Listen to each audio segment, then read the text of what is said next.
Hello student, आज हम exercise 3.5 का क्वेश्चन नंबर 4 का फर्स्ट पार्ट देखने वाले हैं। क्वेश्चन है आपका, एक छात्रावास के मासिक व्यय का भाग नियत है तथा शेष इस पर निर्भर करता है कि छात्र ने कितने दिन भोजन लिया। जब एक विद्यार्थी ए को जो 20 दिन भोजन करता है 1000 रुपये छात्रावास के व्यय माने खर्चा व्यय के लिए अदा करना पड़ते हैं, जबकि एक विद्यार्थी बी को जो 26 दिन भोजन करता है छात्रावास के व्यय के लिए 1180 रुपये अदा करने पड़ते हैं। तो नियत व्यय और प्रतिदिन के भोजन का मूल्य ज्ञात कीजिए। ठीक है, अब यहाँ पर क्या है, हमारे दो स्टूडेंट है ए और बी, वो किसी हॉस्टल या फिर किसी छात्रावास में रहते हैं। ठीक है, और वो जो यहाँ पर कहा है कि जो उनका मासिक व्यय है, ठीक है, वो क्या है, नियत है। नियत का मतलब कांस्टेंट है, ना तो वो बढ़ रहा है ना घट रहा है। यानी अगर कोई राशि है पैसों की, वो मैंने फिक्स कर दिया 100 रुपये, यानी मैं पर मंथ दे रहा हूँ। ठीक है, तो वो अगले मंथ भी 100 रुपये रहेगी, तीसरे मंथ भी 100 रुपये। तो वो क्या नियत है। नियत का मतलब होता है कि वो आपको फिक्स कर दिए। ठीक है, और दूसरी चीज़ यहाँ पर कहा है कि शेष इस पर निर्भर करता है कि छात्र ने कितने दिन भोजन लिया है। ठीक है, अब मान लो 100 रुपये तो उसका क्या है, अब कमरे का या फिर जो जिस हॉस्टल में रहता है। बट यहाँ पर क्या है कि जो बाकी जो शेष निर्भर कर रहा है उसके खाने पर जो उसका खर्चा हो रहा है उस पर भी निर्भर करता है कि उसका पैसा कितना खर्च हो रहा है। ठीक है, तो यहाँ पर हम क्या देखने वाले हैं कि ए और बी जो दोनों मिलकर खर्चा कर रहे हैं वो कितना कर रहे हैं। ठीक है, तो हम देख लेते हैं इस क्वेश्चन को कितना सोल्व करते हैं। तो पहले इसके अंदर जो कंडीशन दी हुई है, कंडीशन बनाते हैं हम। ठीक है, तो सबसे पहले क्या लिखेंगे, देखो हमें तो एक तो यहाँ पर मासिक क्या नहीं पता कि खर्चा नहीं पता कितना है। दूसरी चीज़ कि वो प्रतिदिन कितने रुपये का या कितना खर्चा कर रहे हैं खाने के लिए, ये भी नहीं पता। ठीक है, तो सबसे पहले हम क्या लिखेंगे, यहाँ पर सॉल्यूशन लिखते हैं हम इसका। सॉल्यूशन में क्या लिखेंगे, माना नियत व्यय कितना है, x रुपये। ठीक है, जो नियत जिसको व्यय हो रहा है वो कितना x रुपये है मेरा, और प्रतिदिन भोजन खर्च जो अपने खाने पर रोज डेली खर्च कर रहे हैं वो कितना है मेरा y रुपये। ठीक है, ये मैंने दो कंडीशन बना ली है। अब मैं क्या लिखता हूँ, पहले मैं स्टूडेंट ए के लिए निकाल रहा हूँ। ठीक है, तो फॉर स्टूडेंट ए यानी कि विद्यार्थी ए के लिए। ठीक है, मैं क्या लिखूँगा, भोजन लेने की अवधि या समय। ठीक है, ठीक है, टाइम पीरियड है, कितने समय तक वो भोजन ले रहा है। ठीक है, तो कितना दे रखा है यहाँ पर, 20 दिन। ए के लिए कितना है, 20 दिन।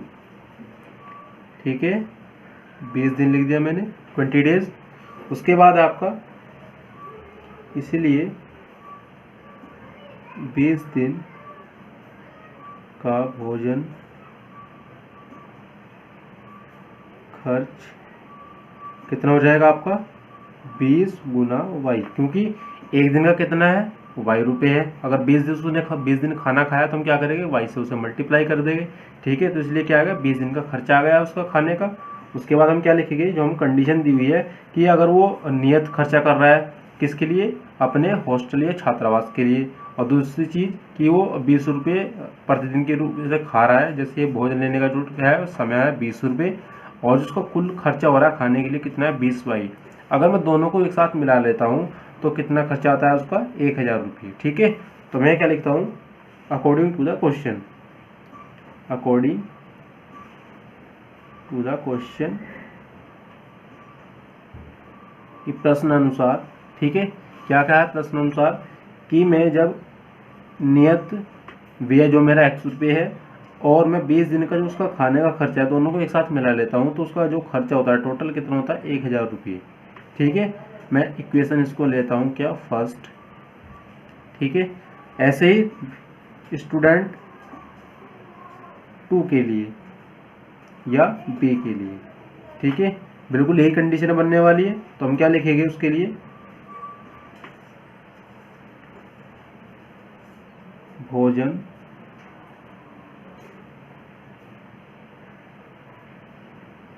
लेने की अवधि। भोजन लेने की अवधि कितनी है भाई हमारी उसके अंदर, या समय, जो एक ही बात है, 26 दिन। ठीक है, तो हम यहाँ लिखेंगे कितना, 26 दिन। अब कितने दिन खर्चा कितना आ रहा है उसका, वाई रुपये। तो हम क्या करेंगे, 26 दिन का निकालना है तो 26 से क्या कर देंगे, गुना कर देंगे।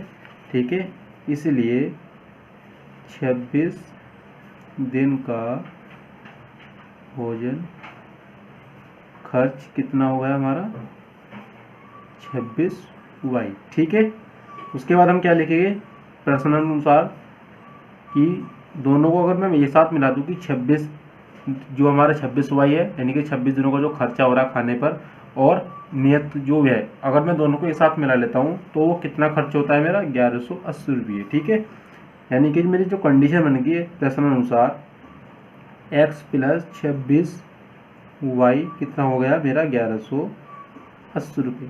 मैं इक्वेशन सेकंड ले लेता हूँ। ठीक है, ये मेरे दो इक्वेशन बन चुके हैं, फर्स्ट और सेकंड। अब आप यहाँ क्या देख रहे हो, अब आपने इन इक्वेशन को सॉल्व करना आता है, क्योंकि जैसे आपने प्रीवियस वीडियो के अंदर देखा होगा हमने क्रॉस मल्टीप्लिकेशन मेथड भी लगाया है, विलोपन विधि भी लगाई है, और प्रतिस्थापन विधि भी लगाई है। ठीक है, अब इस क्वेश्चन के अंदर यही कहा है कि अगर आपकी इक्वेशन बन जाती है तो आप उसको किसी मेथड से भी सॉल्व कर सकते हो।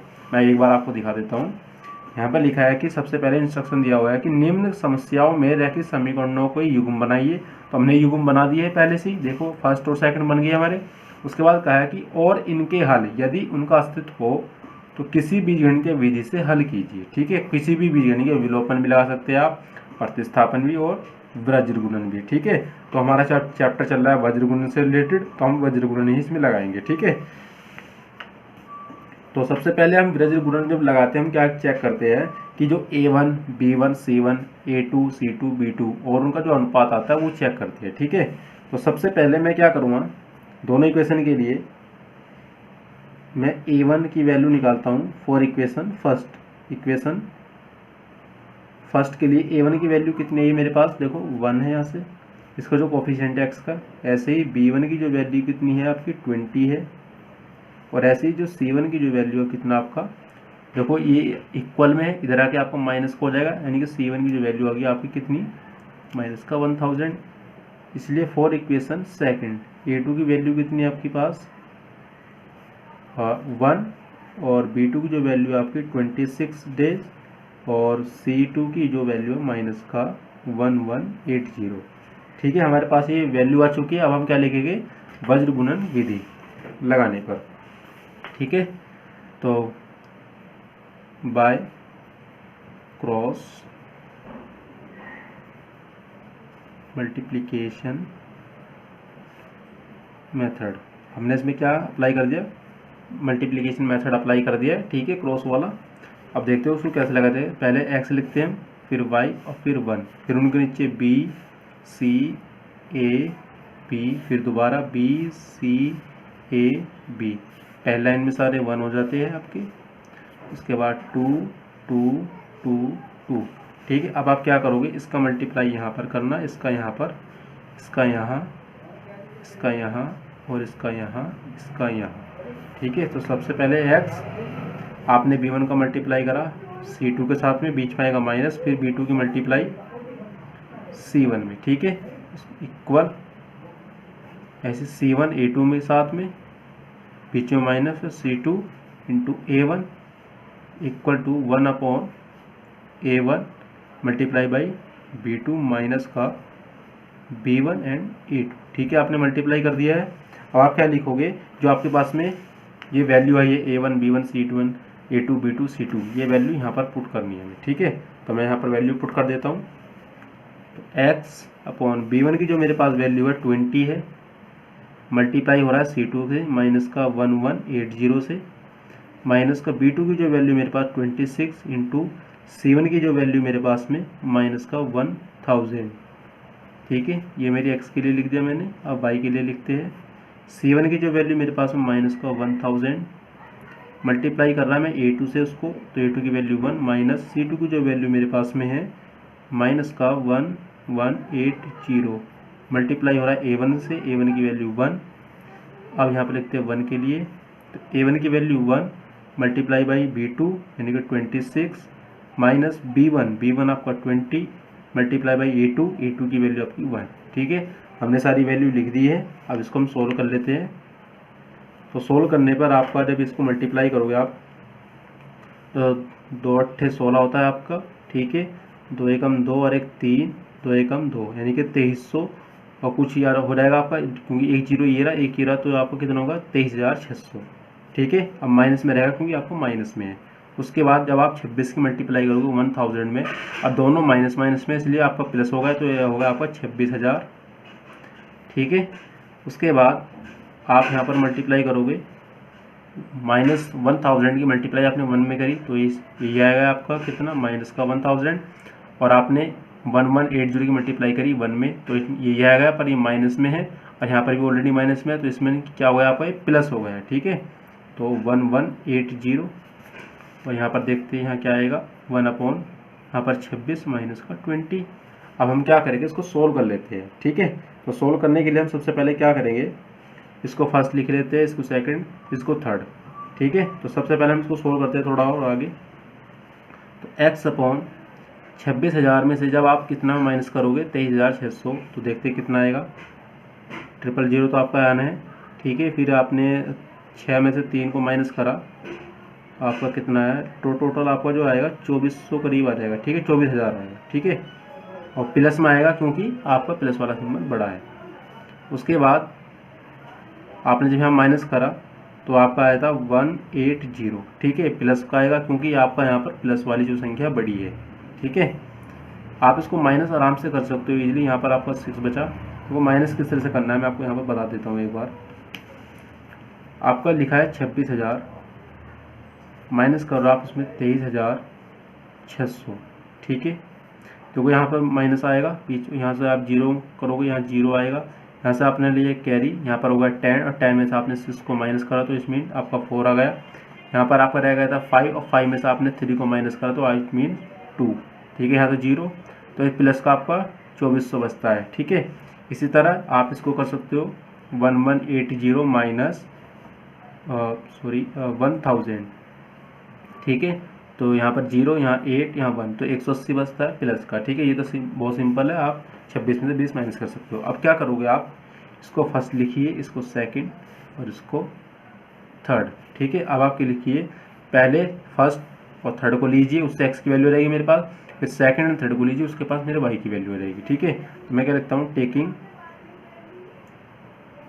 First and third. मैंने फर्स्ट और थर्ड को ले लिया है, तो x/20 400 1/6, या फिर इसका मल्टीप्लाई इधर करोगे आप तो 6x हो जाएगा, और 2400 की मल्टीप्लाई आप इधर करोगे 1 में तो आपका 2400 हो जाएगा। ठीक है, जब आप 2400 को डिवाइड करोगे 6 से, क्योंकि आपका मल्टीप्लाई में इस मिनट आपका आ जाएगा डिवाइड में, और जब आप उसको मल्टीप्लाई करोगे तो 6 होता है आपका कितना 24, यानी कि 4 टाइम कट रहा है, बट यहाँ पर 2 जीरो पहले से है, तो इसका मतलब 400 टाइम्स कट गया, तो x की वैल्यू कितनी आ गई आपके पास 400। ठीक है, सिमिलरली y के लिए निकालते हैं अब, तो taking second and third. Second मेरे पास में y/180 और 1/6 मल्टीप्लाई करोगे इसका यहाँ और उसका यहाँ, तो 6y = 180, या फिर y की जो वैल्यू आ गई आपकी 180/6, इसको आप डिवाइड करोगे तो कितना आएगा, तो 36 होता है आपका 18, तो 30 आ गया। ठीक है, तो y की वैल्यू आपके पास कितनी आ गई 30। ठीक है, हमारे पास में दोनों चीज़ आ गई।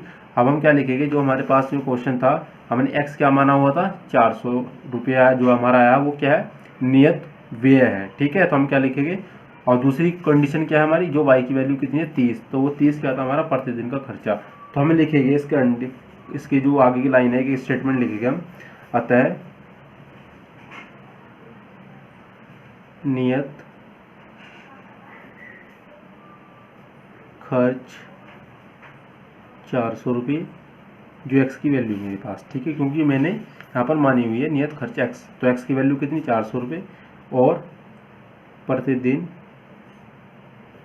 भोजन खर्च या व्यय कितना है मेरे पास 30 रुपये। ठीक है, तो ये हमारे दोनों क्वेश्चन बहुत ही क्या है, दोनों इसके टॉपिक जो है हमारे फर्स्ट पार्ट क्वेश्चन नंबर 4 का फर्स्ट पार्ट बहुत ही इजी क्वेश्चन था, बस वो क्या आपको समझना है, ठीक है। अब इससे रिलेटेड एक क्वेश्चन हमारे पास में हो रहा है, वो सेकंड पार्ट है इसका, तो आप बने रहे आप इसी वीडियो के अंदर, हम उस वीडियो को भी देखने वाले हैं। तो फ्रेंड्स हमारे पास क्वेश्चन नंबर 4 का सेकंड पार्ट है। क्वेश्चन है कि एक भिन्न 1/3 हो जाती है जब उसके अंश से 1 घटाया जाता है, और वह 1/4 हो जाती है जब हर में 8 जोड़ दिया जाता है, तो वह भिन्न ज्ञात कर लें, ठीक है। तो हमें सबसे पहले यहाँ पर भिन्न नहीं पता है, ठीक है, तो हमें क्या करेंगे उस कंडीशन के लिए, यहाँ पर हमें कुछ अपनी तरफ से माननी पड़ेगी चीज़ें कि उसको किस तरह हम सोल्व करने वाले हैं, ठीक है।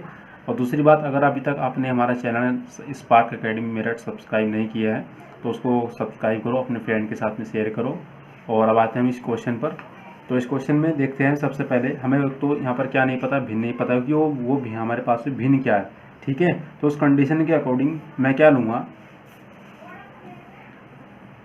तो सबसे पहले हमें पता है कि जो एक भिन्न होती है आपकी, एक भिन्न होती है उसमें एक तो होता है आपका अंश, एक होता है हर, ठीक है। यानी कि दो चीज़ होती है हमारे पास में, एक ऊपर वाली चीज़ होती है, एक नीचे वाली चीज़, ठीक है। तो हमारे पास में जो भिन्न है ना तो हमें उसका अंश पता है ना ही हर, तो हम उस कंडीशन में क्या करेंगे,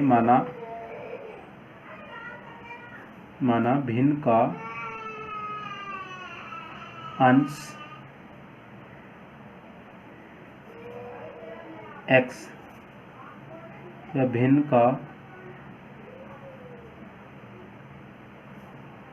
का हर आपका कितना है y, ठीक है। ये मैंने अपनी तरफ से कुछ चीज़ें वैल्यू पुट कर ली है कि भाई मेरे पास में जो भिन्न है उसका अंश कितना है x और उसका हर कितना है y।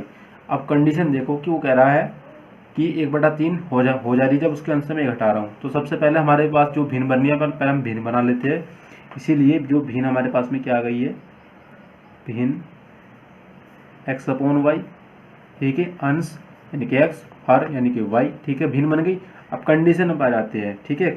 मैं केस फर्स्ट लेता हूँ कि उसका केस फर्स्ट या स्थिति जो उसकी बन रही है पहली, ठीक है, जब उसके अंश से घटाया जा रहा है तो वो कितनी हो जाती है, 1/3, यानी कि अंश से घटा रहे हैं, यानी कि ऊपर वाले से 1 घटा रहे हैं, ठीक है। यानी कि अंश -1 हर, ठीक है, और कितनी हो जाती है, 1/3, ठीक है। अंश मैंने कितना लिया है x, तो x -1 कर दूँ उसको, हर कितना लिया मैंने y, तो हो गया 1/3। अब ये सिंपल आपकी इक्वेशन के रूप फॉर्म में आपकी कन्वर्ट हो चुकी है।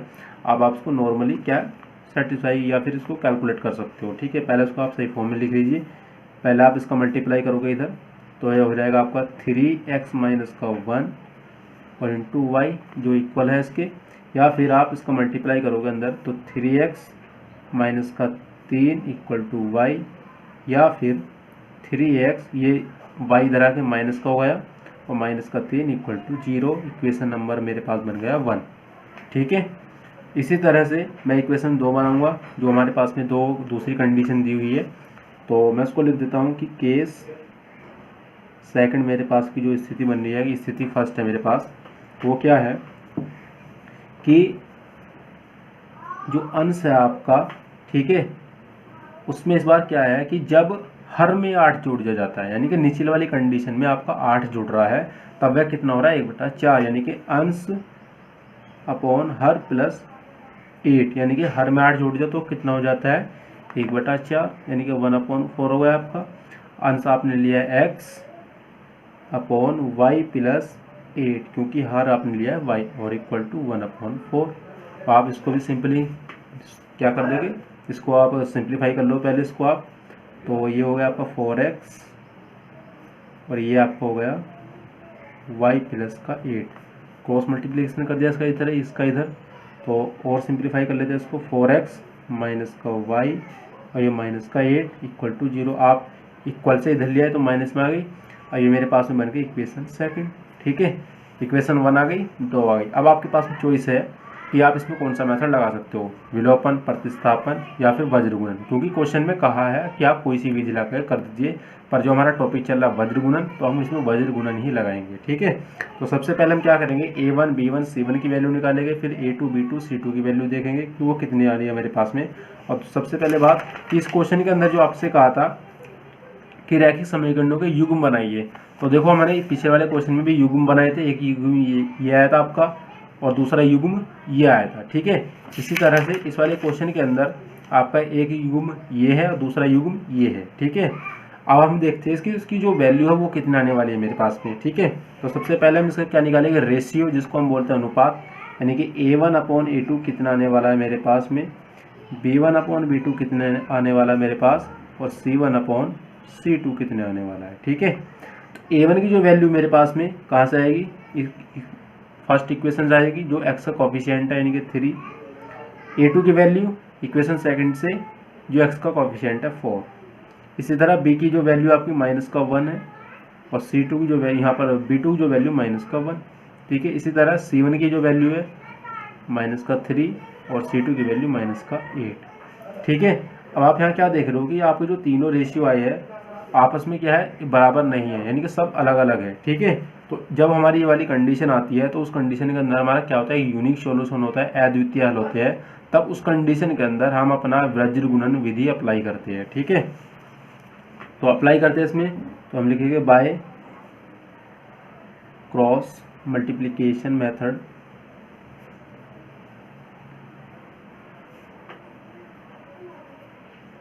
ठीक है। हमने मल्टीप्लिकेशन मेथड इसके अंदर लगा दिया है। तो सबसे पहले हम क्या करेंगे, x(y)(1), x के नीचे जो कंडीशन होती है पहले हम वो लिख लेते हैं B(C)(A)(B), फिर उसके बाद B(C)(A)(B), ये 1 1 1 1 2 2 2 2, ठीक है। अब आप क्या करोगे, x के नीचे इसका मल्टीप्लाई करके यहाँ लिखिए, इसका यहाँ पर मल्टीप्लाई कीजिए और माइनस कीजिए इसका मल्टीप्लाई, इनके दोनों का मल्टीप्लाई माइनस इन दोनों का मल्टीप्लाई, ठीक है। तो x के नीचे पहले B1 इंटू C2, ठीक है, B1 C2, माइनस का B2 इंटू C1 इक्वल हो जाएगा आपका किसके, y के। तो y की जो नीचे आएगा C1 into A2 minus C2 into A1 equal to 1/A1 into B2 minus A2 into P1, ठीक है। अब इनके अंदर ये जो हमारे पास वैल्यू है यहाँ से उठा के आप भर सकते हो, A1 A2 B1 B2 and C1 C2, ठीक है। अब यहाँ पर वैल्यू रखते हैं हम इनकी, तो x/A1 की जो वैल्यू है सबसे पहले मेरे पास B1 की जो वैल्यू मेरे पास में -1, फिर मल्टीप्लाई कर रखा मैंने C2 से, C2 की वैल्यू मेरे पास में -8, माइनस B2 की वैल्यू मेरे पास में -1, मल्टीप्लाई बाई C1 की वैल्यू -3, उसके बाद y/C1 की वैल्यू मेरे पास -3, मल्टीप्लाई बाई A2 की वैल्यू मेरे पास 4, माइनस C2 की जो वैल्यू मेरे पास -8 इंटू A1 की वैल्यू 3, उसके बाद 1/A1 की वैल्यू 3, मल्टीप्लाई बाई B2 की वैल्यू -1, माइनस, और उसके बाद A2 की वैल्यू मेरे पास में है 4, मल्टीप्लाई बाई B1 की वैल्यू मेरे पास में -1, ठीक है। ये हमने सारी वैल्यू लिख दी है। अब इसको हम सोल्व कर लेते हैं, सिंप्लीफाई कर लेंगे इसको। तो माइनस माइनस है दोनों, जब मल्टीप्लाई करते हो जाता है आपका प्लस। जब आपके माइनस की जो संख्या होती है वो इवन नंबर में हो, यानी कि 2 बार हो, 4 बार हो, या फिर 6 बार हो, 8 बार, तो प्लस हो जाती है। तो यहाँ 2 बार है 8, और आपने मल्टीप्लाई करी 8 की 1 में, तो हुआ है आपका 8 प्लस, देखो ये माइनस माइनस का है, प्लस हो जाएगा, मल्टीप्लाई करने पर 3 बन जाता है, पर बीच में ऑलरेडी क्या है, माइनस है, इसलिए ये क्या रहेगा, 8 - 3 हो जाएगा। तो y/3 चौक आपका 12, एक माइनस का एक प्लस का, इसलिए माइनस, यहाँ पर दो, ये माइनस माइनस प्लस हो गए, और आपने इसकी मल्टीप्लाई करी इसमें, तो 3 8 हो गया आपका 24, ये प्लस का हो गया, इक्वल टू 1/-3 हो गया, और ये प्लस का 4 हो गया, ठीक है। अब आप इसको सिंप्लीफाई कर दीजिए, x/ये 5 बचता है आपका, ये y/ प्लस का 12, क्योंकि प्लस वाले आपके यहाँ पर बड़े हैं, 24 में से आपने माइनस करे 12, और 1/, ये आपका 1 हो गया, ठीक है। अब आप इसको फर्स्ट, सेकंड एंड थर्ड, तो आप लिखना है यहाँ पर टेकिंग फर्स्ट एंड थर्ड, ठीक है। आपने फर्स्ट और थर्ड लिया, तो देखते हैं हमारे पास में x की वैल्यू कितनी आने वाली है। तो 1/1, इनका क्रॉस मल्टीप्लाई कर दीजिए, इसका इधर और इसका इधर, तो x का 1 में मल्टीप्लाई करोगे तो x ही आएगा, और 5 का 1 में तो 5, तो x की वैल्यू मेरे पास कितनी आ गई 5। ठीक है, इसी तरह से टेकिंग सेकंड एंड थर्ड, तो y upon 12 equal to 1/1 multiply करना है इसका इधर और इसका इधर, तो ये हो गया आपका y और इक्वल टू 12। तो हमारे पास में x की वैल्यू 5 और y की वैल्यू कितनी आ गई 12 आ गई। ठीक है, तो हमने क्या लिया था स्टार्टिंग में, x और y क्या लिए थे, देखो आप, जो भिन्न लिया था मैंने कितना लिया था x लिया था, यानी कि भिन्न का जो अंश था वो कितना था x और भिन्न का हर कितना था y। तो हम क्या लिखे, इसलिए अंश कितना गया मेरे पास में 5। ठीक है, और हर कितना गया मेरे पास 12। ठीक है, अतः भिन्न, अब हमें भिन्न भी तो बतानी पड़ेगी, तो भिन्न कितनी आ गई हमारे पास में, भिन्न होता है आपका x अपॉन y, जो मैंने वैल्यू पुट की थी, x क्या था मेरा अंश था, ये क्या था मेरा हर। ठीक है, अब आप इनकी वैल्यू पुट कर दीजिए, x की वैल्यू कितनी है आपके पास में 5 और y की वैल्यू 12। ठीक है, यानी कि जो हमारी भिन्न या फ्रैक्शन जो हमारा बन चुका है वो कितना है 5/12, और यही क्या हमारा आंसर है। तो थैंक यू स्टूडेंट, अगर आपको ये वीडियो पसंद आया तो वीडियो को अपने फ्रेंड के साथ शेयर कीजिए।